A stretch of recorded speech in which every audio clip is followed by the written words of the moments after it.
तो दोस्तों भारत ने दुनिया का number 1 air defence system S-400 तो खरीद लिया, लेकिन इसके पीछे पीछे टेंशंस बहुत सारी आ गई। एक तो ये कि अमेरिका से हमारा पंगा हो गया।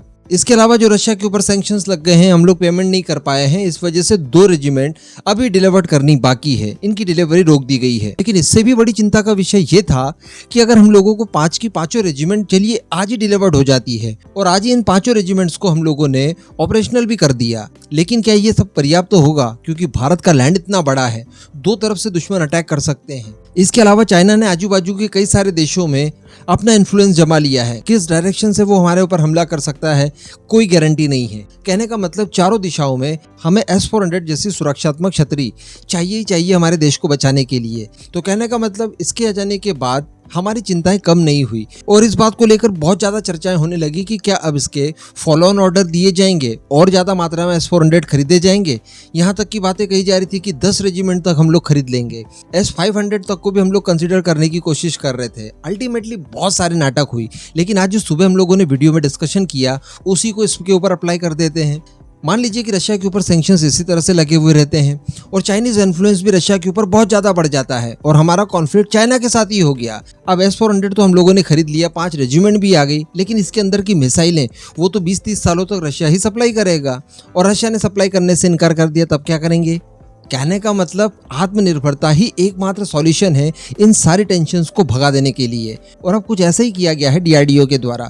हम सभी काफी लंबे समय से सुन रहे थे कि DRDO द्वारा S-400 के समकक्ष ही एयर डिफेंस सिस्टम्स बनाए जा रहे हैं, जिसमें एक बहुत प्रचलित नाम सामने निकल कर आया था, काफी ज्यादा फेमस है, हम सभी उसका वेट कर रहे थे और वो था ERSAM, extended range surface to air missile system. लेकिन काफी लंबा समय बीत गया, इसको लेकर कोई भी अपडेट निकल कर नहीं आया था। कुछ अपडेट आए भी थे तो वो भी सफिशिएंट नहीं थे। लेकिन अब जो खबरें निकल कर आ रही है वो हमें बहुत ज्यादा तसल्ली देने जा रही है। बताया जा रहा है कि हमारा ERSAM अब परीक्षण स्टेज तक पहुंच चुका है। जी हाँ, इनका शुरुआती प्रोडक्शन शुरू कर दिया गया है, कुछ मात्रा में बनाया जाएगा और इस साल के खत्म होने से पहले ही इनके टेस्ट आयोजित किए जाएंगे। और सबसे बड़ी बात कि ये हमें 150 किलोमीटर की मारक क्षमता देगा और इसका इंटीग्रेशन हम लोग करेंगे सीधे S-400 के साथ। यानी हम सभी जानते हैं कि भारत के पास कई सारे फेजेस में एयर डिफेंस सिस्टम्स होंगे, कम दूरी तक मारक क्षमता रखने वाले से लेकर ज्यादा दूरी तक मारक क्षमता रखने वाले एयर डिफेंस सिस्टम तक, सब लेयर बाय लेयर रहेंगे। तो इसी को इंटीग्रेट किया जाएगा S-400 के साथ। S-400 के साथ ये कम्युनिकेट कर पाएगा और जो कोई भी टारगेट आएगा जिसे मार गिराने के लिए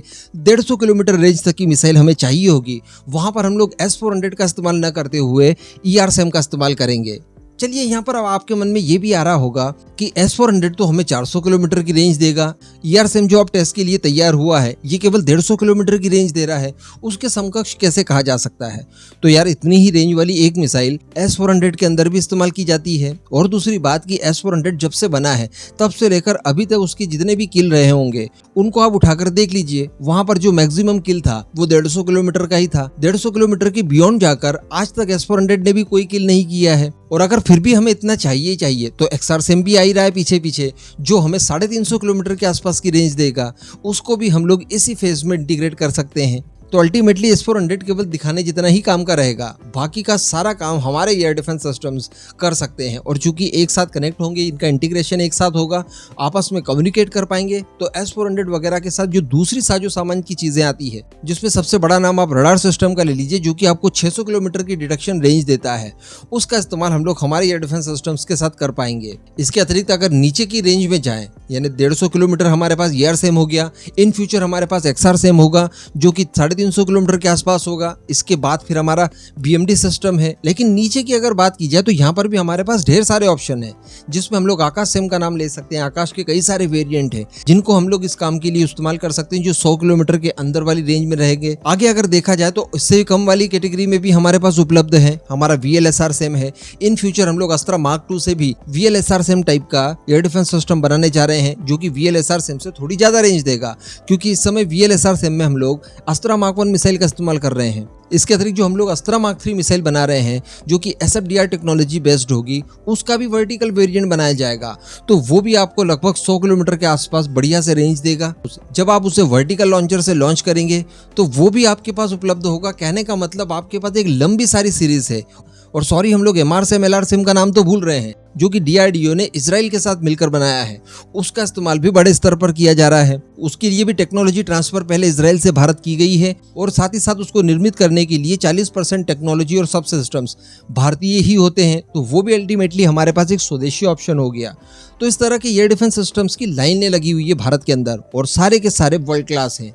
तो कहने का मतलब ये जो सारी टेंशन है हमारे पास, ये केवल आज की है। आने वाले कुछ ही समय के बाद ये सारी परिस्थितियां बिल्कुल सडनली चेंज हो जाएंगी, हमें पता भी नहीं चलेगा। और S-400 जैसे विदेशी एयर डिफेंस सिस्टम के ऊपर निर्भरता या किसी और हथियार के ऊपर की भी निर्भरता की बात की जाए जो हम लोगों ने विदेशों से खरीदे हैं, ये लगातार इस तरह से कम होती जा रही है। हर 1-2 साल के बाद आप देखेंगे कि कोई ना कोई नया हथियार पुराने विदेशी हथियार की जगह ले चुका होगा और हमारी निर्भरता उसके ऊपर शिफ्ट हो चुकी होगी। अब इसके लिए कमेंट बॉक्स में DRDO को बधाई देना बिल्कुल मत भूलिएगा।